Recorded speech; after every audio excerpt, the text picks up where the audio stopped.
What's up mga ka-recap? Kung gusto nyo ang mga ganitong content about time travel and sci-fi, huwag kalimutang mag-subscribe at i-like ang video na ito upang magganahan ako sa pag-upload ng mga bagong videos at sabay-sabay tayo mag-enjoy. Halika, simulan na natin! Nagsisimula ang kwento sa isang maliit na bayan sa Belgium na tinatawag na Oli noong December 25, 1999. Sa malamig na araw ng Pasko na iyon, biglang nawala ang isang maliit na batang lalaki. Agad na nagsimula ang imbestigasyon ng pulisya, ngunit wala silang nakitang anumang palatandaan ng pagdukot. Dahil dito, pinaghinalaan ng lokal na pulis na maaaring aksidenteng napunta ang bata sa kalapit na kagubatan. Tinipon niya ang lahat ng tagabayan at sinabi na magsisimula sila ng paghahanap sa hilagang bahagi ng gubat. Makikilahok din ang Civil Protection Services kinabukasan. Binalaan niyang lahat na huwag hawakan ng bata kung matatagpuan itong walang malay dahil ang malamig na panahon ay maaring magdulot ng hypothermia. Ngunit ano nga ba talaga ang nangyari? Para maunawaan iyon, kailangan nating bumalik ng ilang araw sa December 22, 1999. Nakilala natin si Antoine, isang 12 years old na batang lalaki na nakatira kasama ang kanyang nag-iisang ina. Mahabang oras magtrabaho ang kanyang ina at karaniwan siyang umaalis bandang alas 4 ng hapon. Dahil weekend, nagpasya si Antoine na bumisita kay Dr. Howard. Habang naglalakad, nakasalubong niya ang kaibigan niyang si Emily na papunta naman sa bahay ni Miss Anne. Gaya ng nakasanayan, nakipaglaro si Antoine sa itim at puting aso ni Emily, paulit-ulit na inahagis ang bola habang masayang ibinabalik iyon ng aso. Maya-maya, tinawag sila ng ina ni Emily at pinaalalahanan si Emily na nakalimutan ng kanyang ama ang kanyang baon. Hiniling niyang isama ni Emily ang kanyang nakababatang kapatid na si Remy. Pupunta si Emily sa bahay ni Anne at si Remy naman ang maghahatid ng baon sa pabrika ng kanilang ama. Kaya silang tatlo ay sabay-sabay na naglakad. 6.5 taong gulang pa lamang si Remy, isang mausisa at masayahing bata. Mahilig siyang magbasa ng mga science book ni Antoine at labis niya itong kinagigiliwan. Pagkaraan ng maikling lakad, nakarating sila sa bahay ni Miss Anne kung saan nanatili si Emily. Si Antoine at Remy naman ay nagpatuloy sa paglalakad kasama ang aso. Habang naglalakad, nagkukwento si Antoine kay Remy ng ilang nakakatuwang kaalaman tungkol sa agham hanggang sa makarating sila sa klinika ni Dr. Howard. Namangha ang doktor dahil natapos agad ni Antoine ang librong ibinigay niya. Binigyan niya si Antoine ng isa pang libro tungkol naman sa anatomiya ng tao, pati isang maliit na kahon na nakabalot. Ngumiti si Dr. Howard at sinabi, "Buksan mo ito sa araw ng Pasko, iho." Pagkatapos nito, nagtungo sina Antoine at Remy sa pabrika kung saan nagtatrabaho ang ama ni Remy na si Michael. Sa loob, pinag-uusapan ng may-ari ng pabrika ang pagbebenta ng lugar dahil sa malalaking pagkalugi. Ngunit hindi sumanga si Michael na ama ni Remy. Ipinilit niyang subukan pa nilang ipagpatuloy ang operasyon. Nang pumasok ang maliit na si Remy dala ang baunan, bigla itong inagaw ng mga lalaki at pinagalitan siya ng matindi. Sinabing umalis na siya. Nahihiya at nasasaktan, lumabas si Remy kasama si Antoine. Habang papalayo sila, may sinabi si Remy na ikinagulat ni Antoine. Sinabi niya, "Masaya ako na patay na ang tatay mo. Sana patay na rin ang tatay ko. Palagi niya akong sinisigawan." Nagalit si Antoine at sumagot, "Huwag mong sabihin yan, Remy." Pagkatapos ay idinagdag niya, "Uy, gusto mo bang sumama sa akin sa gubat? Pero sikreto lang natin ito. Huwag mong sasabihin kahit kanino, kahit sa ate mo." Masayang pumayag si Remy. Sa daan, huminto sila sa isang maliit na tindahan para bumili ng merienda. Doon, nakasalubong ni Antoine si Theo at ang kaibigan nito, dalawang binatilyo mula rin sa bayan. Nakilala siya ni Theo at sinabi, sa maliit na lugar tulad ng Oli, magkakakilala ang lahat. Matapos ang maikling usapan, umalis sina Theo sakay sa kanilang scooter. Bumili si Antoine ng ilang bagay at nagtungo sina Remy at Antoine sa gubat. Sa lalalim ng kakahoyan, nagtayo siya ng isang maliit na kubong kahoy na ipinagmamalaking tinatawag niyang kanyang kabin. Umupo ang mga bata roon, kumain at naglaro ng baraha. Habang nag-uusap, tinanong ni Remy kay Antoine, kailan mo ipapakita si Kevin kay Emily? Sumagot si Antoine, bukas. Pagkatapos ay sinabi ni Remy, pwede ba akong sumama? Umiling si Antoine, hindi, gusto kong magkasama lang kami. Nadismaya si Remy. Sa sandaling ito, may mahalagang bagay tayong nakita. May raramdaman si Antoine kay Emily at ang inosenteng sandaling ito ang tahimik na nagtanim ng binhi ng trahedyang lapit ng mangyari. Makalipas ang ilang oras, hinatid si Remy ng Antoine sa kanilang bahay. Habang pauwi na rin siya, napansin niya ang scooter ni Theo na nakaparado sa harap ng bahay ni Emily. Dahil sa pagkukuryusidad, lumapit siya. Ngulit nang sumilip siya sa hardin, laking gulat niya. Hinihilakan ni Theo si Emily.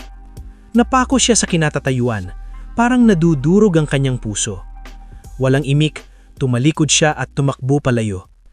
Umuwi siyang umiiyak at nanginginig ang kanyang mga kamay habang sinusubukang buksan ang pinto. Ang aso, na kasama niya buong araw, ay tahol ng tahol at gustong maglaro muli. Hinihingi na ihagis ang bola. Dahil sa galit at pagkadismaya, kinuha ni Antoine ang bola at basta na lang inihagis palabas. Hinabol iyon ng aso, ngunit bigla siyang tumakbo diretso sa ilalim ng sasakyan ni Frederick. Malakas na ingay na narinig. Isang babae mula sa kapitbahay ang nagmadaling lumapit. Magkasamang pinanood ni Antoine ng babae mula sa kapitbahay at ni Frederick ang huling hininga ng aso. Patay na. Nakita rin ni Michael, ama ni Remy, ang nangyari. Kinakabahang nagpaliwanag si Frederick, hindi kasalanan ko, bigla siyang tumakbo sa harap ng sasakyan. Walang sinabi si Michael. Tahimik siyang pumasok sa bahay at lumabas na may hawak na rifle. Nanginginig na takot silang lahat. Iniisip na babarilin niya si Frederick. Ngunit sa halip, itinutok ni Michael ang baril sa kanyang sugatan na aso at pinaputukan ito. Pagkatapos, ibinalot niya ang katawan sa itim na plastik at itinapon sa basurahan. Nabigla ang lahat. Kakamatay lang ng aso ni Michael, ngunit halip na lungkot, galit at puot ang nababasa sa kanyang muka. Kaiba at nakakatakot ang kanyang reaksyon. Nang gabing iyon, pag-uwi ng ina ni Antoine mula sa trabaho, nakita niya ang anak na tahimik na nakaupo sa mesa, paikot-ikot na pinaglalaruan ng isang bola. Maputla at malayo ang tingin. Inala niyang hindi maganda ang pakiramdam ng bata at pinapapahinga niya. Kinabukasang umaga, tumingin si Antoine sa bintana at nakita ang mga tagakuha ng basura na kinukuha ang mga sako, kasama ang may laman na bangkay ng aso. Habang papalayo sila, nakita ni sina Emily at Theo na nagkukwentuhan sa kalyehe. Doon tuluyang nadurog si Antoine. Nawala na ang minamahal niyang aso at si Emily, ang gusto niya, ay kasama na ng Theo. Dapat sana'y ipapakita niya kay Emily ang kabin na ginawa niya sa gubat sa araw na iyon, ngunit hindi ito dumating. Sa galit at sakit, nagtungo si Antoine sa gubat at sinimulang wasakin ang kabin, sinisipa at binabasag ang lahat. Biglang lumitaw si Remy. Sinundan niya si Antoine at tinanong, "Anong ginagawa mo? Dito tayo naglalaro, di ba? Bakit mo sinisira?" Dahil sa galit, sumigaw si Antoine, "Umalis ka, huwag kang makialam," at galit na inihagis ang isang patik. Ngulit aksidenteng tumama ang patik sa ulo ni Remy at bumagsak ang bata ng malakas sa isang kahoy na tabla. Takot na takot, tumakbo si Antoine papunta sa kanya at paulit-ulit na tinawag ang kanyang pangalan. Ngulit hindi gumagalaw si Remy. Sinuri niya ang pulso niya. Wala. Patay na si Remy. Sa tinding takot, humagulgol si Antoine at tumakbo palayo. Ngulit nanaig ang takot. Napagtanto niyang mapapahamak siya kung malalaman ng iba ang nangyari. Kaya bumalik siya, binuhat ang katawan ni Remy at itinago iyon sa isang makitit na suwang sa pagitan ng dalawang malalaking bato. Malalim at madilim kung saan walang makikita sa labas. Pagkatapos, tahimik siyang umuwi, sinusubukang huwag mapansin. Sa daan, nakita ni van ni Mr. Kowalski na dumaan at kalaunan ay napansin niyang paalis si Theo sakay sa kanyang scooter. Inala niyang walang nakakita sa kanya. Mulit pagdating niya sa bahay, napansin ni Antoine na punit ang kanyang jacket. maaring nasabit sa mga bato at nawawala ang kanyang relo. Malamang ay nahulog iyon sa gubat. Samantala, nagsimulang mag-alala ang ina ni Remy nang hindi niya makita ang kanyang anak. Hinahanap niya ito sa buong lugar at nagtanong-tanong sa mga tao kung may nakakita kay Remy.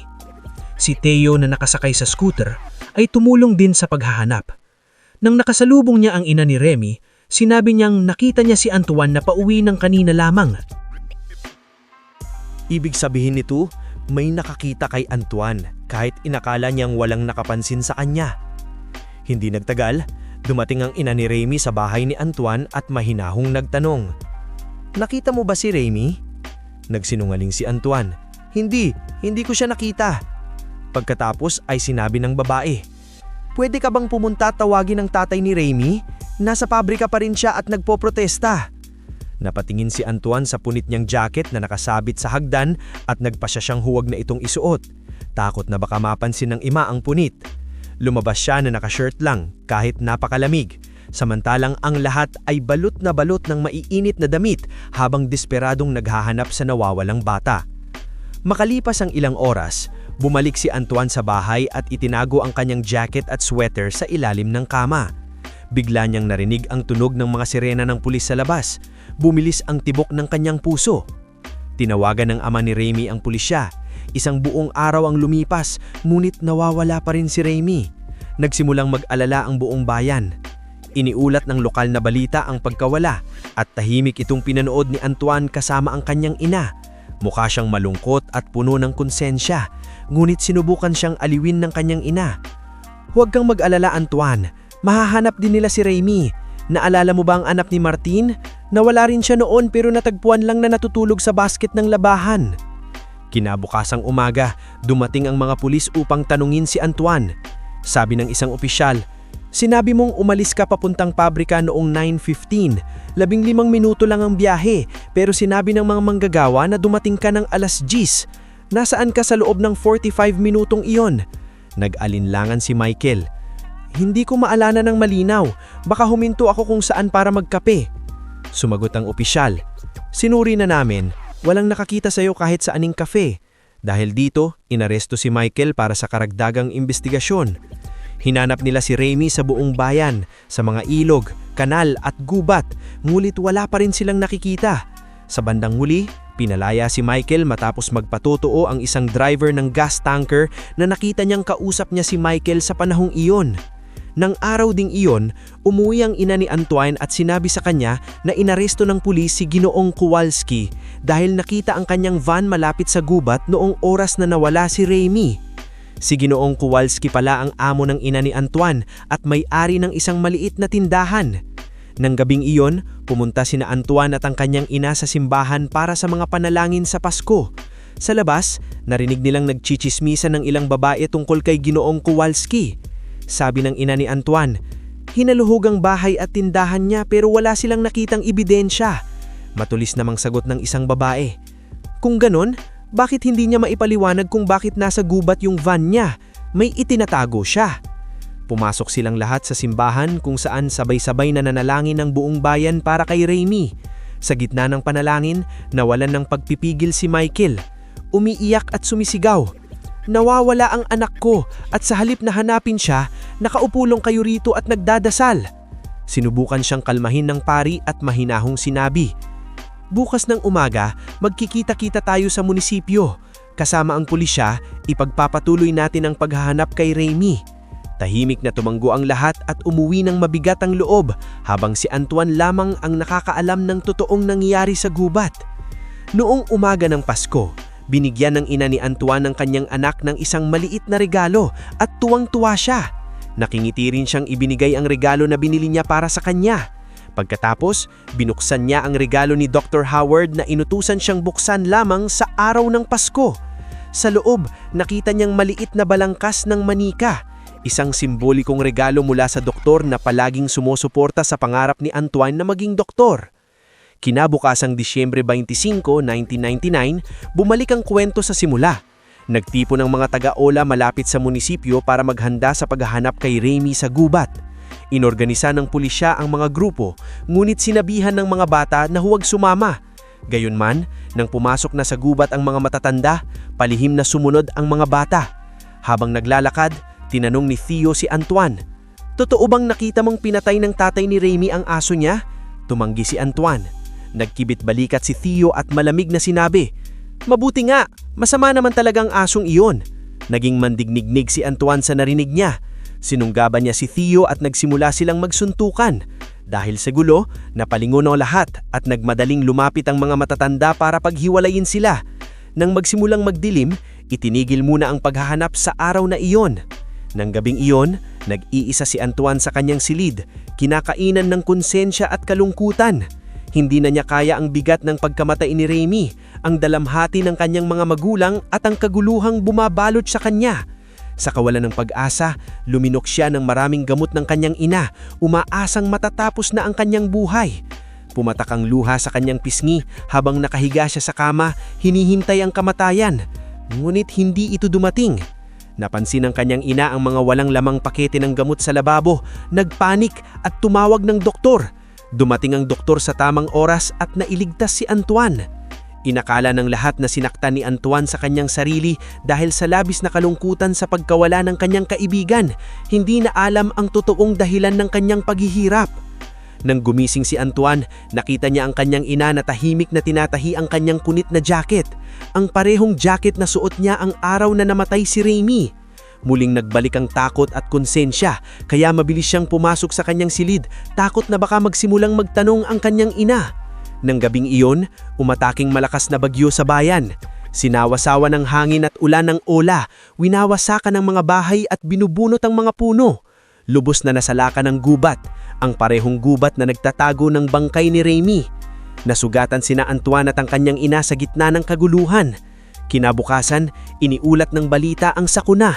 Matindi ang pinsala at aabutin ng maraming taon bago muling makabangon ng mga taga-bayan. Dahil abisalo ang lahat sa seguridad at pagbangon, unti-unting nakalimutan ang pagkawala ni Remy. Naging mapanganib at wasak ang gubat, puno ng natumbang puno at wala nang naglakas loob na pumasok dito. Pagkalipas ng 15 taon, nagbago ang isena. Matapos mag-aral sa lungsod, bumalik si Antoine sa Ola para sa Pasko. Isa na siyang lisensyadong doktor at planong manahimik ng 1 buwan kasama ang kanyang ina bago magtrabaho sa Ehipto. Si Dr. Howard na ngayon ay matanda na at malapit ng magretiro ay walang mahanap na papalit sa kanyang maliit na klinika.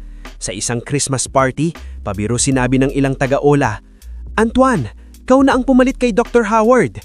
Tumawa si Antoine at sumagot, "Hindi maaari. Gusto kong libutin ang mundo. Ayokong magtrabaho mula alas 7 ng umaga hanggang alas 11 ng gabi gaya ni Dr. Howard." Sa parehong handaan, muling nakilala ni Antoine si Emily. Nag-usapan at nagkamustahan. Dahil sa kuryosidad, tinanong ni Antoine si Theo na dating nobyo ni Emily. Inirap ni Emily at sinabi, "Isa pala siyang tumpok na talunan. Ang pakikipag-date sa kanya ang pinakamalaking pagkakamali ko. Naghiwalay kami matapos ilang buwan at makalipas ang ilang taon ay pinakasalan ko si Jerome." Nakingiti, umamin si Antoine. "Alam mo, matagal kitang gusto noong bata pa tayo. Naghihintay lang ako ng pagkakataon." Tumawa si Emily at mahinahong sumagot, "Alam mo, cute ka rin naman para sa akin." Habang lumilipas ang panahon, mas madalas nang nagkikita sina Antoine at si Emily at lalong lumalim ang kanilang samahan. Isang hapon nang wala sa bahay ang kanyang ina, inimbitahan ni Antoine si Emily. Nag-usapan, nagtawanan at lalo nang naging malapit. Sandaling perpekto, tahimik at masaya. Magkatabi silang nakahinda, tinatamasa ng katahimikan. Nang biglang narinig ni Antoine ang pagbukas ng pinto sa ibaba. Umuwi na ang kanyang ina. Tinawagan niya ang kanyang pangalan mula sa baba ng hagdan. Nagulat si Antoine at pabulong na sinabi kay Emily, "Manatili ka rito. Huwag kang gagawa ng kahit anong ingay. Bababa muna ako at ililihis ko ang atensyon niya. Kapag nadala ko na siya sa kusina, saka kapalihim na lumabas." Kinakabahang tumanggo si Emily. Bumaba si Antoine, kinausap ang kanyang ina at inabala ito habang tahimik na nakalabas ng bahay si Emily. Sa mga sumunod na araw, nanatili si Antoine sa bayan at may narinig siyang mga nakakabahalang balita. Ang lumang pabrikang kahoy na matagal nang nakasara ay muling bubuksan. Iniutos ng bagong may-ari ang malawakang pagputol ng mga puno sa kalapit na gubat. Nang marinig ito ni Antoine, parang kumirot ang kanyang sikmura sa matinding takot. Ang gubat na iyon ang nagtatago ng kanyang pinakamadilim na lihim, ang lugar kung saan niya inilibing ang bangkay ni Remy 15 taon na ang nakalilipas. Hindi mapakali sa kaba, nagpasya si Antoine na puntahan mismo ang lugar. Gabi na nang nag-impake siya ng flashlight, guwantes at ilang gamit sa isang backpack at nagtungo sa gubat. Humahampas ang malamig na hangin sa madidilim na puno habang nararating niya ang pamilyar na lugar. Ang malalim na siwang sa pagitan ng mga bato. Nanginginig ang kanyang mga kamay habang itinututok niya ang ilaw pababa, naghahanap ng anumang bakas ng kalansay. Munglit bigla niyang napansin na may ibang tao roon, isang gwardya ng pabrika na nagbabantay sa mabibigat na makinang inilagay sa gubat para sa nalalapit na trabaho. Sa takot, agad pinatay ni Antoine ang flashlight at tumakbo pabalik sa gitna ng mga puno, kumakabog ang dibdib. Kinaumagahan, nagising si Antoine sa tunog ng pag-iyak ng kanyang ina. Naguguluhan, dali-dali siyang lumapit at nagtanong kung ano ang nangyari. Sa pagitan ng mga luha, sinabi ng kanyang ina, nahanap na nila si Remy. Namlamig ang dugo ni Antoine, namutla ang kanyang mukha at bumalik ang konsensya na mas mabigat kaysa dati. Kalaunan ng araw na iyon, inanunsyo ang pulisya ang resulta ng otopsya. Kinumpirma nito na hindi natural ang pagkamatay ni Remy. Siya ay pinatay. Ayon sa ulat, tinamaan siya sa kanang bahagi ng ulo ng isang matigas at mapurol na bagay, maaaring bato o patpat. Ang mabuting balita, dagdag ng mga imbestigador, ay walang palatandaan ng pang-aabuso. Gayunpaman, may natagpuan din ang mga imbestigador na isang hibla ng buhok malapit sa bangkay na hindi kay Remy. Ipinakita ng DNA test na ito ay mula sa isang lalaki. Sa una, pinaghinahalaan ng pulis si Ginoong Kowalski, ang amo ng ina ni Antoine, dahil nakita ang kanyang van malapit sa gubat noong mga nakaraang taon. Sinuri ang kanyang DNA, ngunit hindi ito tugma sa buhok. Dahil dito, lalong nawalan ng pag-asa si Michael, ang ama ni Remy. Nakiusap siya sa pulisya. Kung ganon, itest ninyo ang lahat sa uli. May pumatay sa anak ko rito. Mulit sinabi ng mga opisyal na maaaring hindi taga-uli ang pumatay. Posibleng mula ito sa kalapit na bayan. Huwag kang mag-alala, sabi nila, itatago namin ang DNA. Kung hindi man ngayon, balang araw, mahahanap din ang tugma. Narinig lahat na ito ni Antoine, parang may bagyong nagngangalit sa loob niya. Bawat salita ay tila kutsilyo na lalong umiikot sa kanyang konsensya. Mulit lalo pang lumala ang sitwasyon nang bumisita muli si Emily, dala ng isang nakakagulat na balita. Buntis ako, mahinang sabi niya. Nakatitig si Antoine sa kanya sa hindi makapaniwala. Sigurado ka bang akin yan? Oo, mariin sagot ni Emily. Matagal na naming sinusubukan si Jerome na magkaanak, pero hindi nangyari. Ngayon lang pagkatapos nating magsama, saka ako nabuntis. Hinaplas ni Antoine ang kanyang mukha at pabulong na sinabi, alam mo namang posible ang abortion hanggang 14 na linggo. Biglang nagalit si Emily. Baliw ka ba? Hindi ko ipapalaglag ang anak ko. Iniisip kong iwanan si Jerome. Dapat tayong magsama. Ito na ang pagkakataon natin, Antoine. Ang kasal ko kay Jerome ay plenano lang. Wala kaming koneksyon, walang pagmamahalan. Pero sa iyo, ramdam kong buhay ako. Tumingin sa malayo si Antoine at mahina ang boses na sinabi, pero hindi kita mahal, Emily. Aalis ako papuntang Egypt sa loob ng 2 linggo. Hindi ko alam kung kailan ako babalik. Baka taon ang abutin. Tumigas ang mukha ni Emily. Anong ibig mong sabihin na hindi mo ako mahal? Ang dami na nating pinagdaanan. Wala kang ang girlfriend. Ano ba talaga ang problema? Nang manatiling tahimik si Antoine, naging malamig at nagbabahala ang tono ni Emily. Kung hindi ka mananagutan, pupunta ako sa pulisya.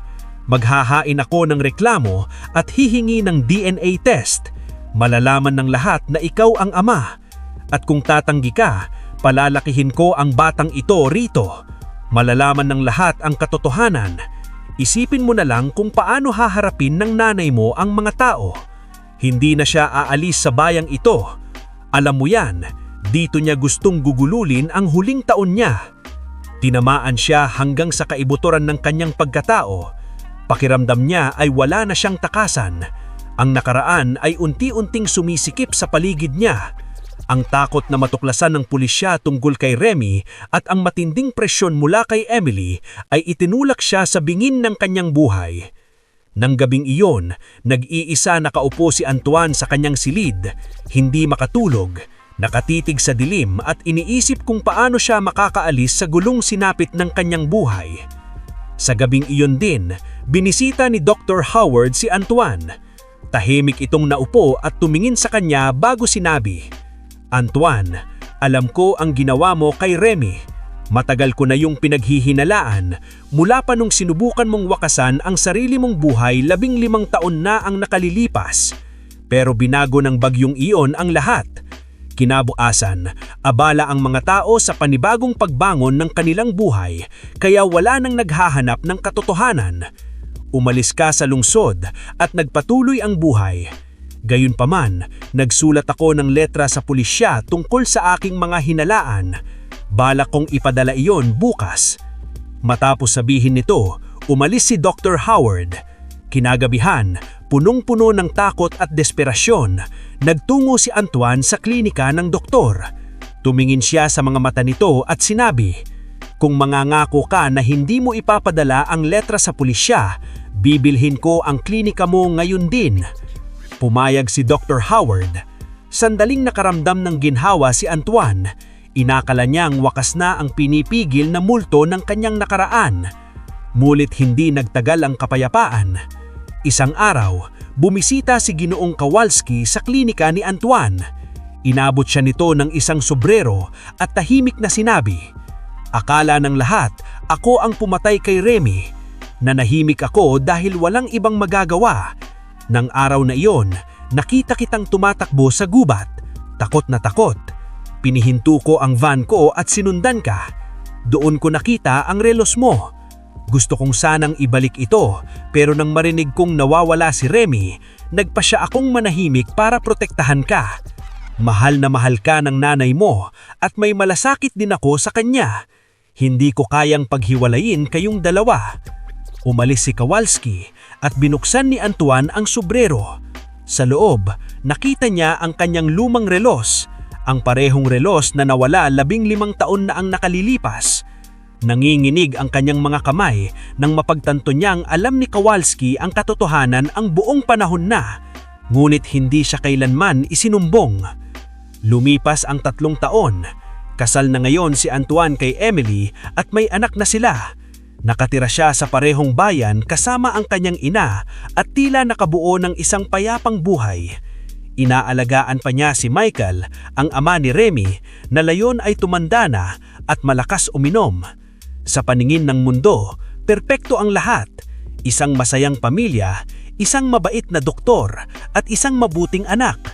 Ngulit sa kaibuturan ng kanyang puso, hindi kailanman tunay na laya si Antoine. Patuloy siyang inuubos ng konsensya dahil sa pagkamatay ni Remy. Alam niyang kung hindi nangyari ang trahedyang iyon, magiging kabambaliktaran ang kanyang buhay. Malaya siyang namuhay, sinunod ang kanyang mga pangarap, at maaaring nakarating pa sa Egypt gaya ng matagal niyang pinaplano. Sa halip ay nakulong siya sa Ola, napapalibutan ng mga multo ng kanyang nakaraan. Isang gabi, habang nauupo si Antoine para maghapunan, tumingin siya sa kanyang plato. May nakapintang larawan ng magandang tanawin, paalala ng mundong minsan niyang pinangarap na libutin. Napuno ng lungkot ang kanyang mga mata. Ang pangarap na lumipad ng malaya tulad ng ibon sa buong mundo ay hindi kailanman inilaan para sa kanya. Biglang tinawag siya ni Emily, tinatanong kung saan siya naglalakbay ang isip. Mabilis na pinilitan ni Antoine isang nakimiti at nagkunwaring masaya muli. Itinatago ang sakit ng kanyang loob. At diyan nagtatapos ang kwento mga kaibigan, ang kwento ng isang lalaki na nakatakas sa batas ngunit hindi sa kanyang sariling konsensya. Sapagkat gaano man tayong tumakbo palayo, laging may paraan ang buhay para harapin natin ang Sana nag-enjoy kayo mga ka-recap. Anong masasabi niyo sa movie natin ngayon? Mag-iwan ng komento sa baba. At huwag kalimutang mag-subscribe sa ating channel para sa mga new updates at uploads. Kita-kits sa susunod na kwento. Salamat at mag-iingat tayong lahat.